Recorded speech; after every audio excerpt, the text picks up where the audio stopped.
Okay, so let's go sa next part ng gagawin natin. So since we already created yung project natin dito, ang gagawin natin is let's open another terminal. Then punta pa rin tayo sa ating CD client. And then lagay natin npm start. Okay, so ito yung output natin ngayon. So ang gagawin natin, babalik tayo dito. Punta tayo sa SRC natin. Ang unang gagawin is we will clean yung default React natin. So nakikita nyo tong app.test.js nyo. Click nyo yan and then hit enter yung delete ninyo. And then after nyan, i-delete din natin itong logo natin. So move natin yan sa recycle bin. And then yung ating report, Web Vitals.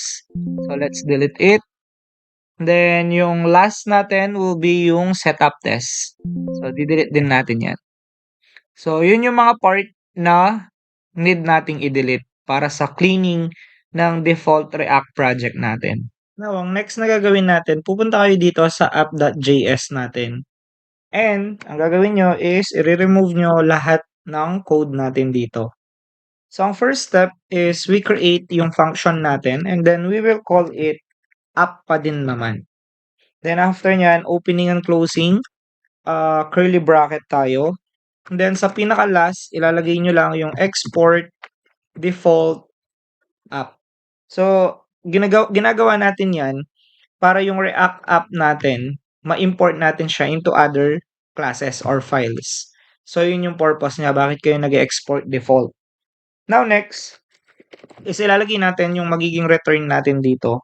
So, sa return natin, of course, lalagyan natin yan na semicolon. And then inside ng return natin, maglalagay tayo ng div dito. Yan. So sa div natin, ang gagawin nyo lang, tatawagin nyo lang yung h1 tag. And then sa h1 tag natin, lagay nyo lang yung tinatawag natin na AI real estate CRM. Yan. So after ng first h1 natin, let's create yung paragraph natin. So sa paragraph natin, we just need to welcome. So yan. So welcome. Yan. So we need to welcome yung mga user natin to our CRM system. Yan. So after nyan, ang next naman na gagawin natin is we will go naman sa mismong index CSHTML natin or sa index.js natin. So sa index.js, ang gagawin natin dito is i-remove natin itong import na to. Yan. And then, we will remove then yung itong report vitals na to.